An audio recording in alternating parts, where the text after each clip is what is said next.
everybody, and welcome back to the Nora Seroussi Show. Now, today I had a little bit of trouble trying to figure out how to label the show.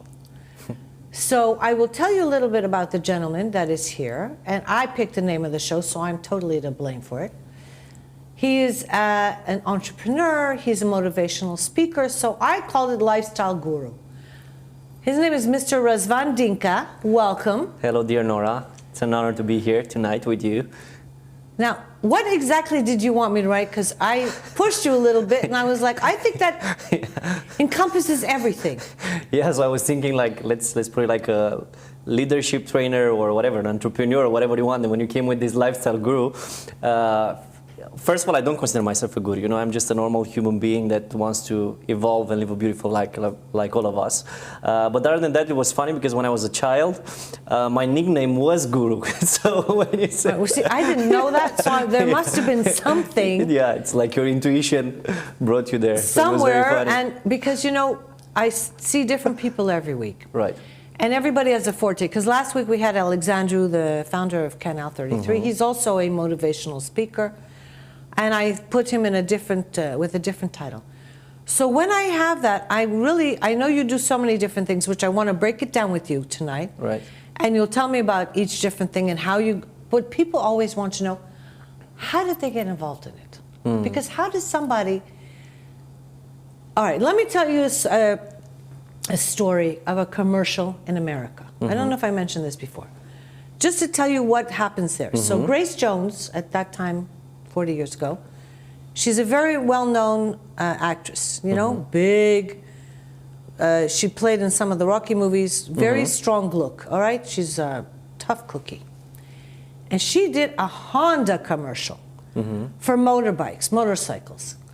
And the reason it sticks in my mind, because the first scene was all the babies in the hospital, okay? In the little cribs. And the line she looks at them, she says, we all start out the same. Where you go from there is up to you, or something to that effect. Right. And that really hit home. I was like, wow. So we all start out like that. And then everybody chooses their directions. How did you find your direction? That's what I want to know. Yeah. Well, it's funny because there are certain things that are happening in our lives that are influencing the rest of our, you know, our existence. So for example, for me, when I was 15 years old, I lost my dad, which was my mentor and my best friend. But he was like a beautiful, really like a beautiful soul. And at his funeral, I saw a lot of people crying, but in the same time, you know, being grateful for all the positive impact he had in their lives. You know, I'm from a very small city, a few thousand people. My dad was not a millionaire or so, but he was really spreading a lot of light and love all around him. So I guess that's kind of when a part of me was born, because I saw the kind of love that he had from people, you know, living in that small city. And I said, I don't know what I will do with my life, but I really want to try and impact as many lives as possible while I'm here. So I guess a big part of me right now was born through, you know, his death. And then later on, you know, I followed kind of like where life brought me or God brought me, or, you know, we believe in different forces. I moved to Bucharest when I was 19 years old. I studied the economy, how do you say? It's Academia de Studii Economice. In English, it's economic studies. Yeah, Academy for Economic Studies, yeah. But I think I was always dreaming about traveling the world and being an entrepreneur and inspiring people, and I guess I had big dreams even since I was a kid. So, you know, when you think about something and you think it almost with obsession, I do believe that God or the universe, or again, whatever forces we choose to believe in, will send you the right people, the right opportunities, you know.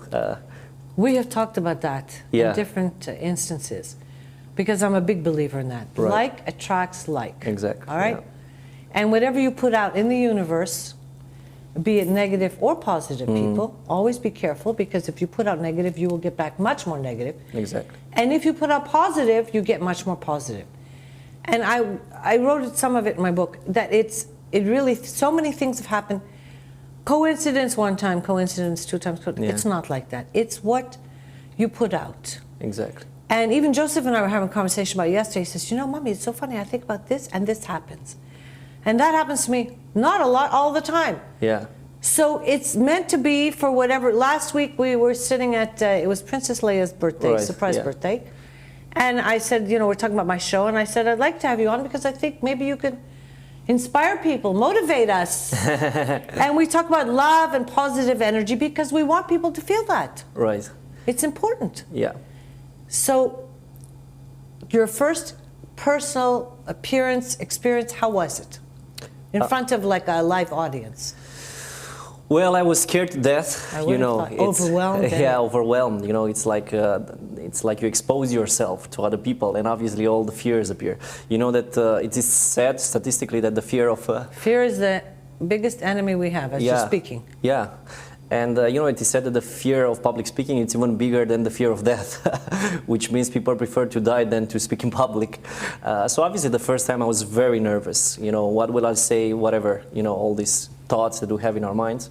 But then as I was there, I don't know, something just appeared. I mean, I started loving it. You know, actually you are one extreme or the other. Either you hate it, or once you start doing it for enough time, you know, you just like fall in love with it. Then later on, you know. Where were you going at that time? At that time, I knew for sure that I wanted to be free.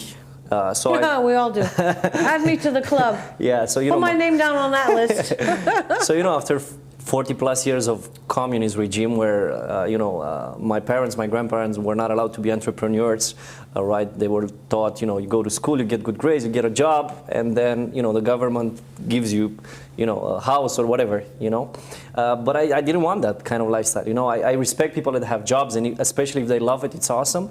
But I wanted to be like my own boss. So I decided when I was, I guess, I will tell you a funny story. It just came to me right now. I think I did my first business when I was 12 or 13 years old. Really? Yeah. So. What kind of business were you doing at 12 or 13? It's really funny. All right, we want to hear this now. This should be, was it legal? Yes, it was a legal business. Okay, I have to hear this. So, because it was a small town, right? Yeah. In the countryside of Romania, I loved animals since I was a kid, right? So I decided to grow rabbits, you know. But I didn't like to, you know, they need taking care of, right? You need to feed them, you need to take care of them. So my grandfather, which I love him with all my heart, he's not with us now, but he was smoking a lot. And my grandmother was having his pension. So he had money, but he didn't have money. So I made a deal with him. Look, you take care of my rabbits, you feed them, you take care of them. And when I will sell some of them, I will buy you cigarettes. So it was like the perfect business. And it went on like for 6 months until a point I think I had 40, 50 rabbits, which was huge. And then, you know, it was my first entrepreneurship experience. And you liked it, right? Yeah, I loved it. Okay. And I remember with my first money, I bought something for my bicycle, which for me was like, wow. So I developed this culture of having my own money, and I loved it, you know, producing. Money gives you freedom. Yes, exactly. And you figured it out at a very early age. Yeah, I'm grateful for figuring that out. That's a very good lesson. Yeah, so when I moved to Bucharest, you know, I was on the Academy of Economic Studies, and you were talking about coincidences. I think it's God's way of being anonymous. But a coincidence, let's say, appeared. One of my best friends from childhood came with an opportunity with someone from Greece that wanted to bring some products in Romania, like olive oil, olives, and all kinds of products. He didn't have money to, you know, give us salaries, but he said, look, I want to take you as my business partner. So we were 3 partners, me, my friend, and the friend. He was not a friend back then, but anyway, our partner from Greece. And that was my first business when I was 19 years old, my first legal official business. Mm-hmm. And I was involved for 2 years there. I was also I remember I was dragging like 10 kilograms of olives. I don't know how much work was there, but I was fascinated, you know, and that's when I learned an important let's say leadership lesson, but let's say life lesson, is that, you know, when you are nice to people, they will naturally want to help you. You know, I learned to communicate and to open people up by really listening to them. You know, I think it's one of the most important skills.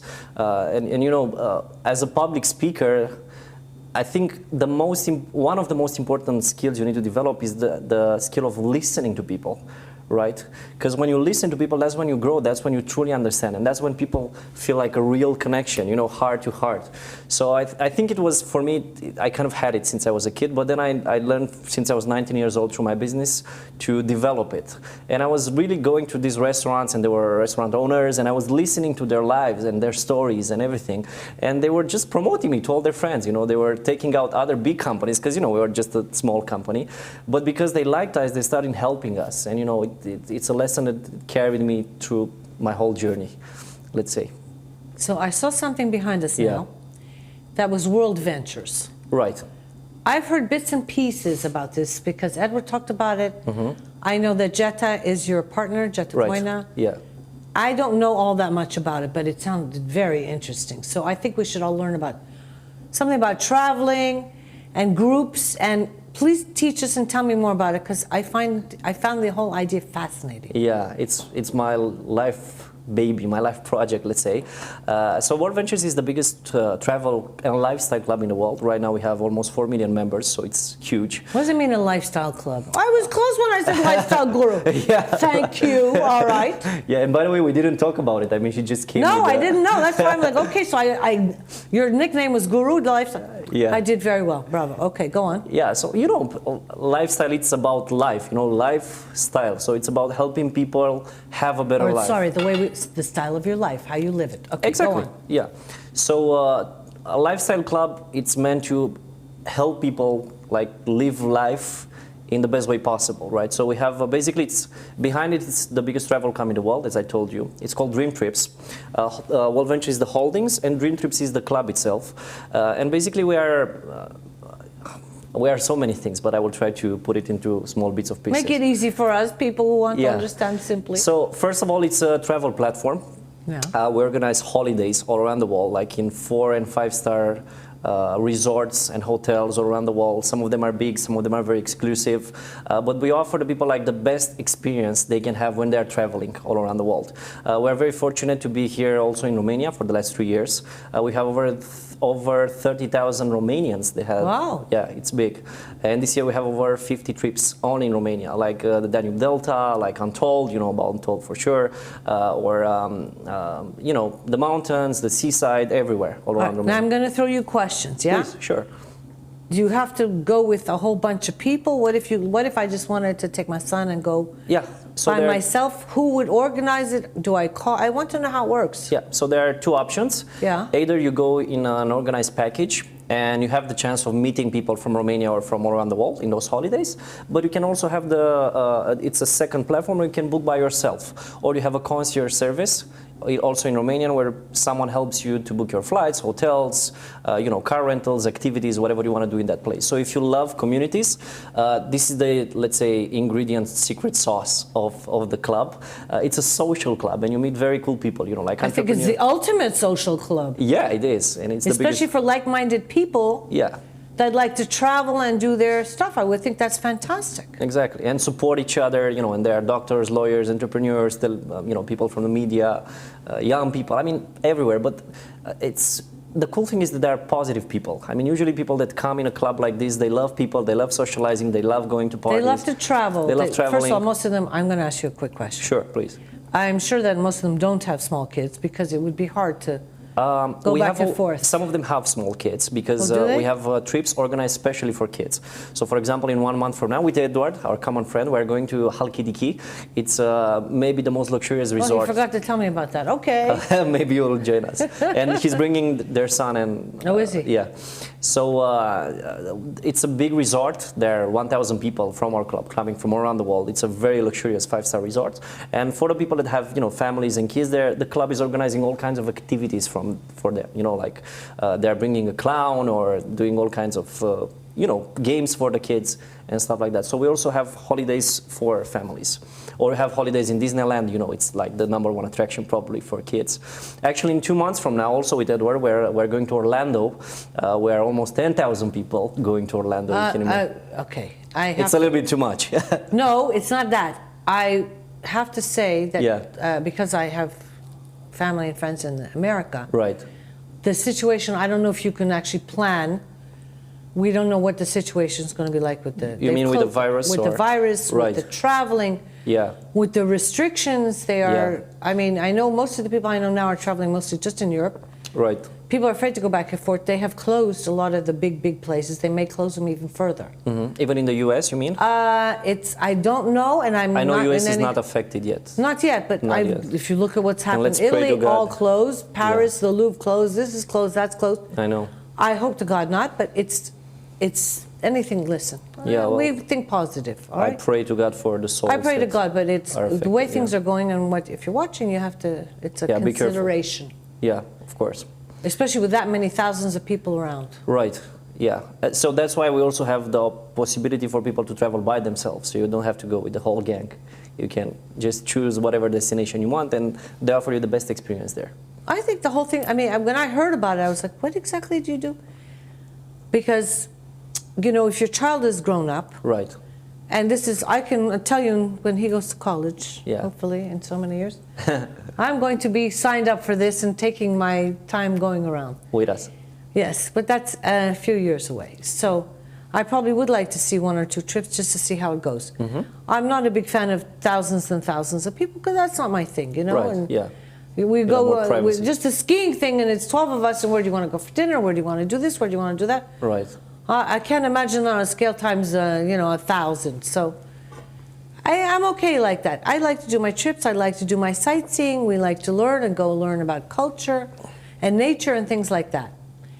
But the idea of what you've done and what you've built, how old is this company? Almost 15 years old. And when did you get involved in it? 6 years ago. 6 years ago.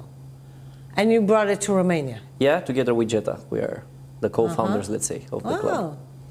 The parents. Hi, Jetta. Hi, How are Jetta. you? She's awesome. Yes, I know. I love Jetta. Hi.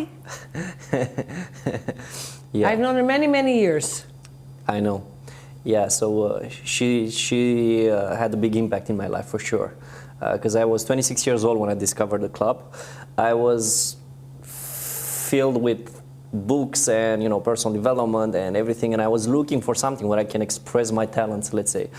So when she called me about this club, I said like, oh my God, this was what I was looking for, because I love people, I love communities, I love speaking, I love being a trainer, and I was visualizing kind of this utopic community in Romania, because where especially in Romania, there is so much negativity, all around, and in the media, and people, gossiping about other people. We don't want to get me started on that. I know.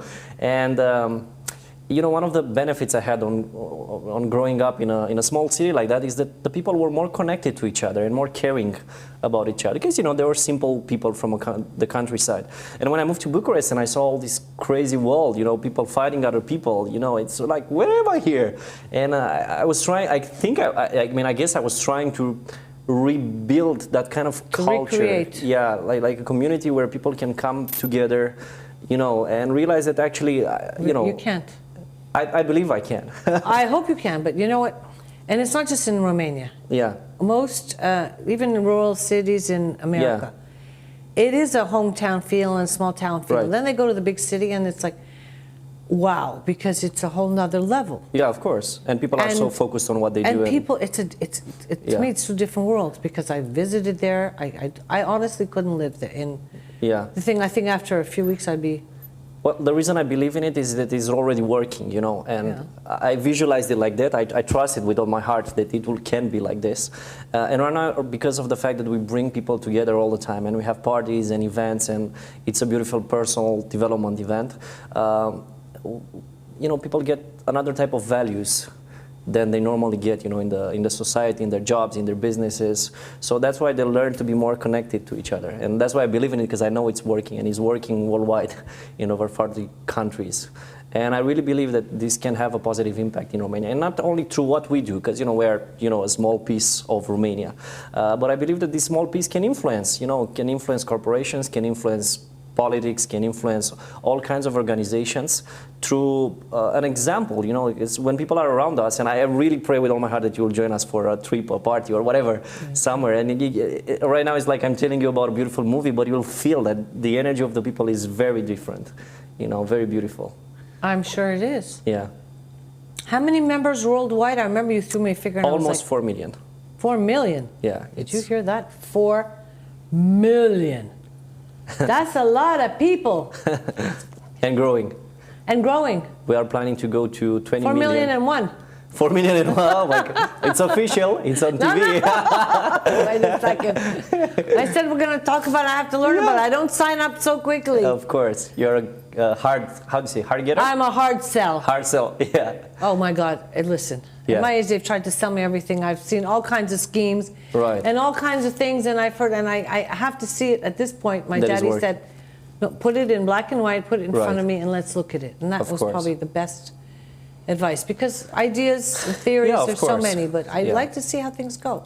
I would love I mean, to. it's very exciting listening to you, and I'm getting excited. And I'm like, right, I'm on that next trip with you. But Yeah. We didn't even plan to talk about it, but it's... no, but I listen. I see all these pictures, Right. and I'm not sure what is related to. I know the motivational speaking. I knew Yeah. you were involved in this dream trips, and that's why I wanted you to tell me more about it, because Right. we didn't even have time to talk about that the other night. So I Yeah. said, come on the show and And we'll teach do that. everybody. So, and you. I'm sure you'll be besieged with calls tomorrow. What's this? I want to join. I want to go. Right. Actually, one of the things we're working on, because we can speak very open and right. Well, as long as you don't curse, we're fine. Yeah. So you were speaking about pyramid schemes and stuff Yeah. like that earlier, right? So unfortunately, in the 1990s in Romania, there were all kinds of Ponzi schemes. I don't want to mention them for whatever reason. So when people associate, people bringing other people, because That was my first thought. yeah, of course. And I said, no, I don't want to hear about it. I said, you know what, So that's when people associate with the pyramid scheme. So basically a pyramid scheme, it's a concept where there isn't any kind of service or product involved. It's just a Ponzi scheme where someone on the top takes all the money, and then after a while, obviously, the scheme collapses. So we had examples like this even in Romania. So if you think right now about Uber, Uber, right? So how did... I take a few of those every day. You're right. So how did they develop the platform? From people bringing other people. So you use the app, you give it to your friend, you get, 3 rides or something, or there are all kinds of cards right now, like Revolut card, which is becoming more and more famous. You have the app, you use the card, you give it to a friend, he wins 10 euro, you win 10 euro, So right now, all the big companies realize that this is the future of marketing. I studied marketing, actually, in the Academy of Economic Studies. And So all this comes and gets involved too. yeah, so even since then, we realized that marketing will change in the years to come. So right now, the most powerful advertising, is word-of-mouth advertising. That's why influencers, for example, in social media, Instagram and Facebook and YouTube channels are getting so much more credibility, because it's like, you see someone and he's really using that product or that service, right? So that's why, there are legitimate companies that use this form of advertising, word-of-mouth advertising. It's obviously legal, legit. Word of mouth is the best way to get anything done. I had a restaurant, and I have to tell you, Really? and it was different. This was years ago, and we didn't have so much social media and that. And a lot of our customers were because of word of mouth. They said, we ate there, had this best hamburger, blah blah blah, and all of this made a big difference. Exactly. Yeah. Now it would be. I think it would be so much easier because people just have to type, and Right. oh. And I discovered this industry when I was 24 years old. I had traditional businesses. So I was doing construction. I had, the distribution company of olive oil and all kinds of stuff like that. And when I was 24 years old, I met a lady that brought a big networking company in Romania. It was a nutrition company. And that was my first contact with this type of industry. And, and I realized that in Romania, a lot of people have a bad perception, either because they don't have experience or we don't have enough education on it, or someone approached them with all kinds of companies and they were very aggressive, or pushing them all kinds of products and services. So that's how people become more defensive, when someone is trying to promote. Just like you told me, you had a similar experience. Oh, no, it's not for me. I don't want to hear about it. Or it's a pyramid scheme. I was like, I'm not sure this is for me, but I'm ready to listen. Yeah, so it's kind of like I am ready to listen. Normal reaction. But when I discovered the industry, I saw that it's bigger, for example, than the movie industry or the music industry. It's almost $200 billion worldwide. For sure you heard about companies like Avon or Oriflame, Amway, or there are all kinds of companies there. And it's working. And the good news, and I'm a big fan especially in Romania, and for young entrepreneurs, people that want to make their own business. Because, you know, if you want to start a business, Nora, how much money you need, you know, to create a company, take licenses, you know, build, I mean, get an office, get whatever you want to do, like a restaurant, you need tens of You need money. You need a lot of money, right? So obviously... You need deep pockets, we call it. Yeah, and you need know-how, you don't have experience, that's why... Okay, that I have to say, I have no know-how. Yeah. I learned on the job. Exactly. I wouldn't recommend it because it is hard graft, but that's, you know what? I was very lucky. My daddy, God bless him, he was really the most amazing... God bless him, yeah. In a respect teacher, and he taught so many things, and just watching him teach other people. Right.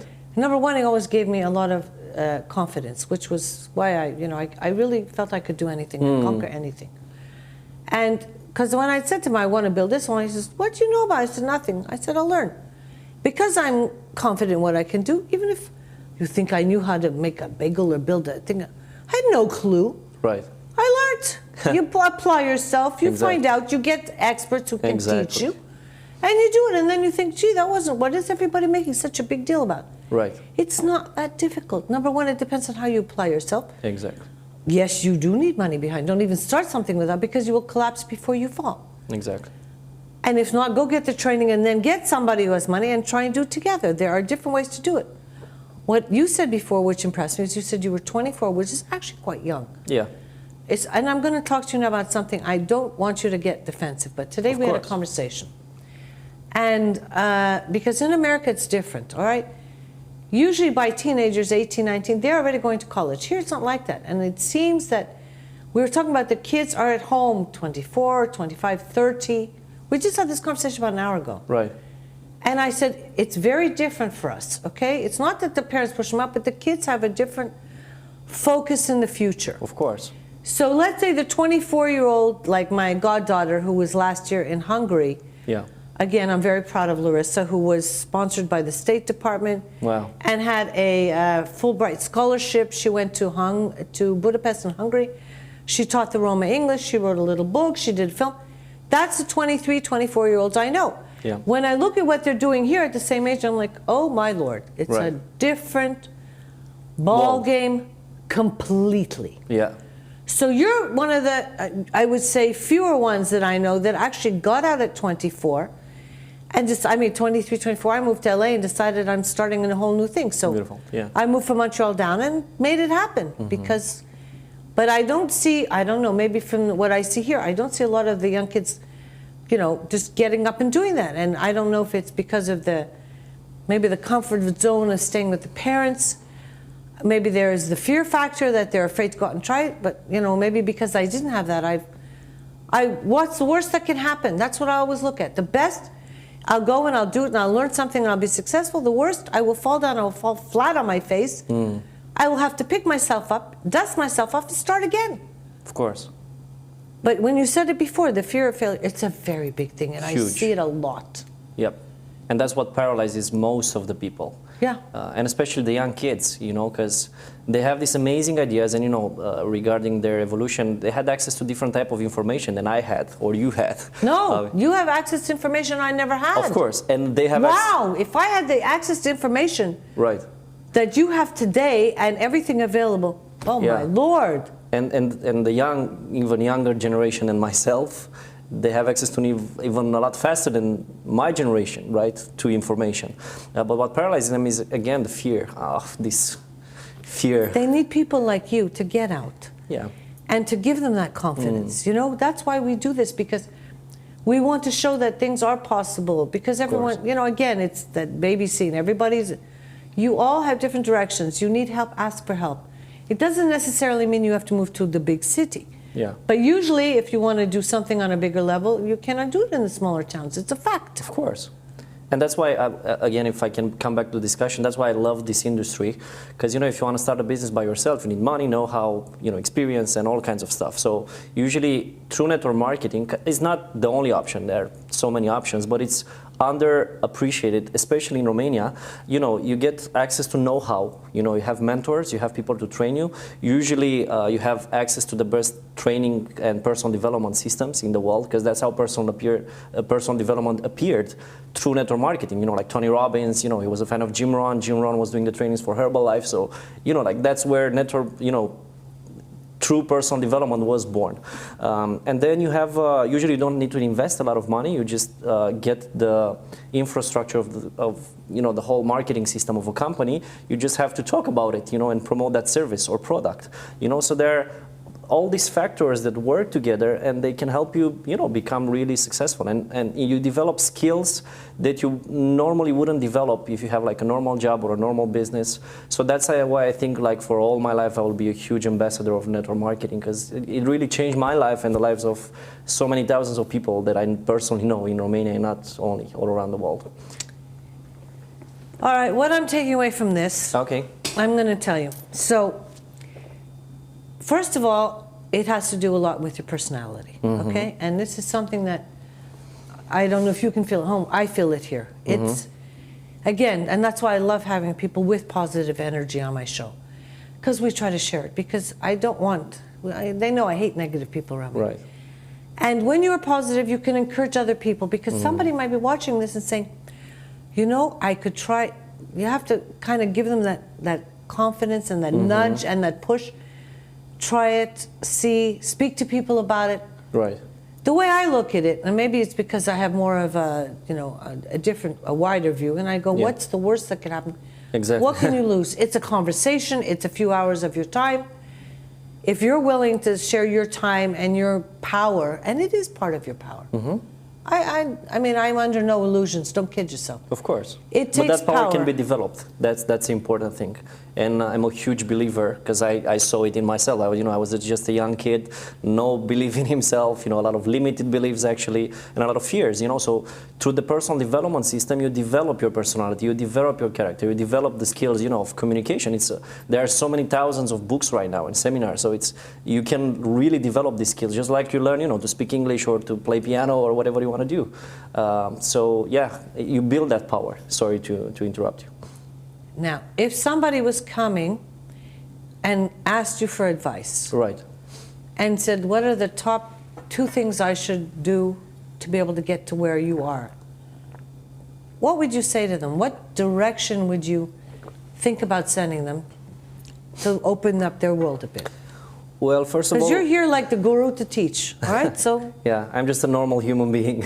well, trying to be. No, you are in a fortunate position. Yeah. That you can help people to the next level. Right. So first of all, you need to have a strong desire, I guess, you know, to, you know, succeed in life, to live a beautiful life, to develop yourself, you know, to grow and to reach like your full potential. Because unfortunately, most of the people, they just got used to the life they have, you know. It's actually a joke with, I hope I can say it in English, you know, it's someone was walking on the street, and he sees an old man with a dog, and the dog was crying. And the guy passing on the street was asking the old guy, like, sorry, can I ask you something? Like, why is the dog, you know, crying? And he's like, he has a nail in his foot. And the guy is asking, like, why doesn't he go out of that nail, you know? He's like, it's not hurting him enough. Unbelievable. Yet, right? So most of the people, you know, it doesn't matter if you're old or young or whatever. Anyway, age is just, I guess, a perception, let's say.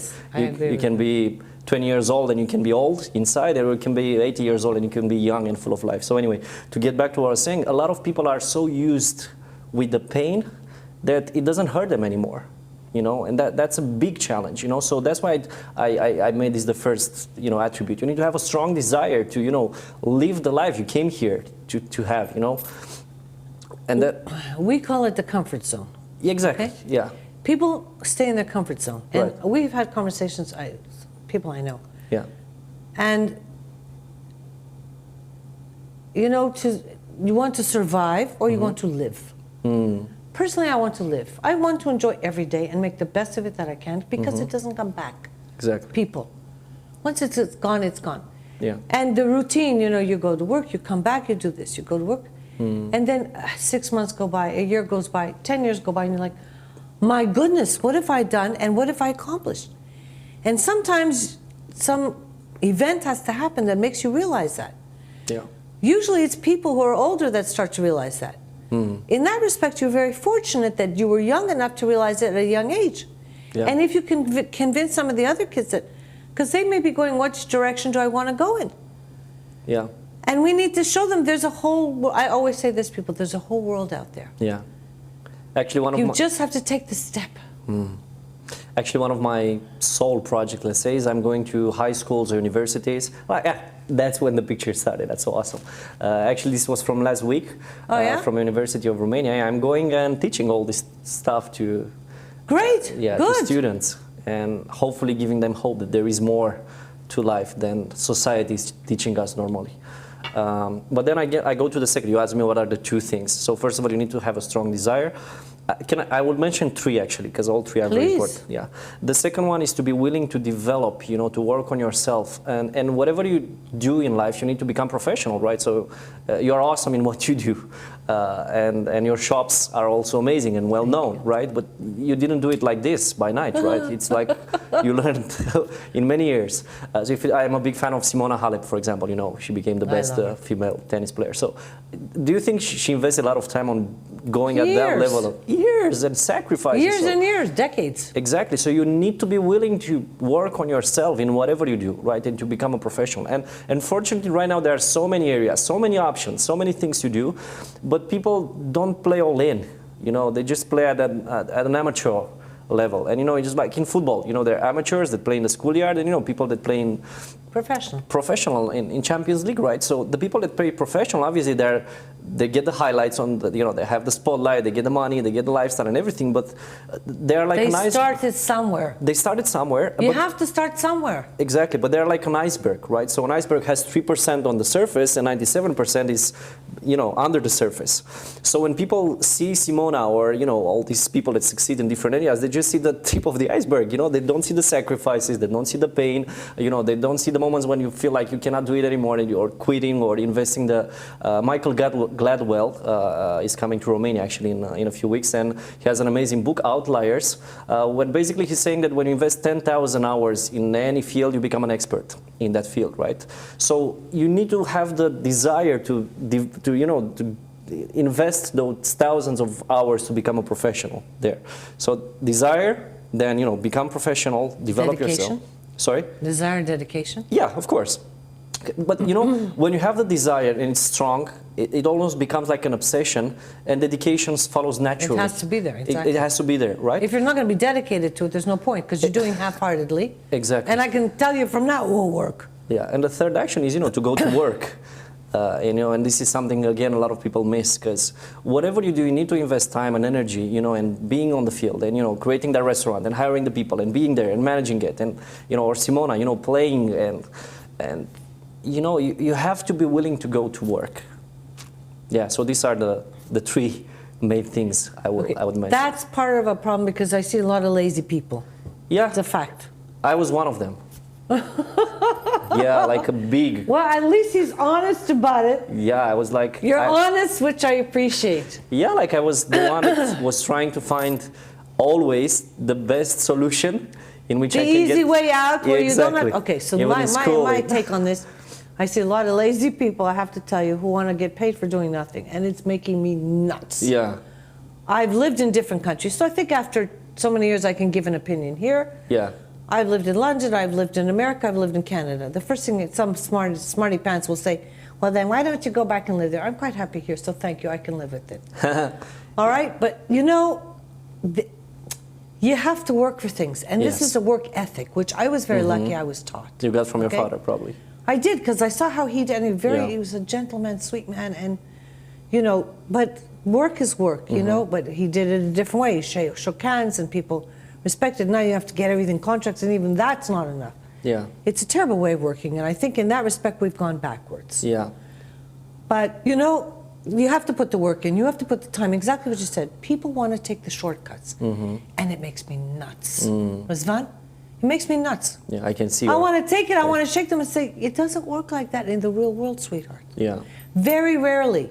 As you pointed out, Simona Halep is at the top.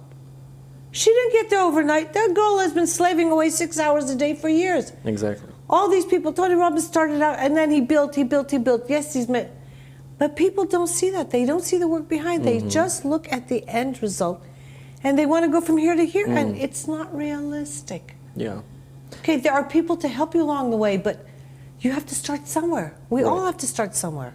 Yeah, and you know, I guess when you are passionate about what you do, you know, work ethic becomes natural in a crazy way, because you love so much when you're doing that, you're like there and you're investing a lot of time and a lot of energy, and it just comes natural.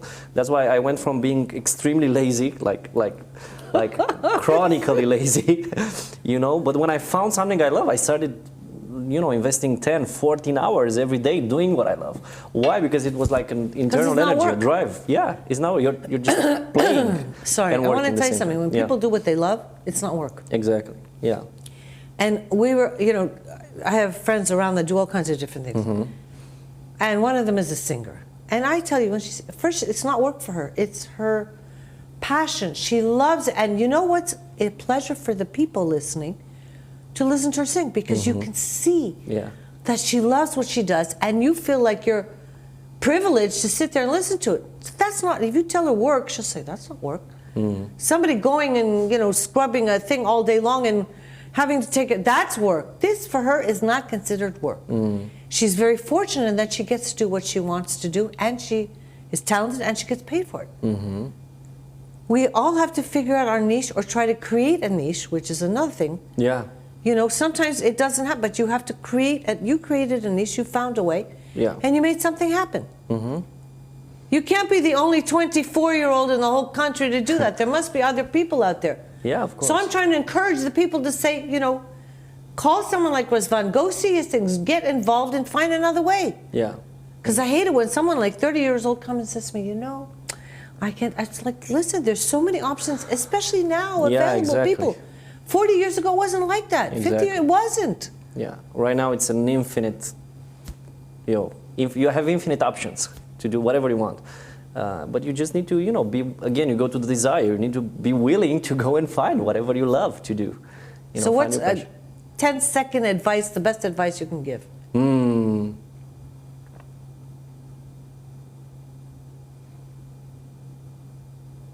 Enjoy every second in this human existence. You know, when I lost my dad, I was 15 years old, I realized that life is like this, you know. And we are all so much in our minds doing whatever we are doing every day-to-day life that we forget to really live and be present. And I believe that this is the number one thing I would say, you know, be present in every second, every moment, every minute of your life, and be glad that you are here in this human existence. Well, I'm very glad that you were here. Thank you. Thank you very much. Thank you, my dear. I would like to say thank you very much to Mr. Răzvan Dincă for joining us and sharing with us all of this, and say good night. Thank you for joining us. Ciao. See you next week.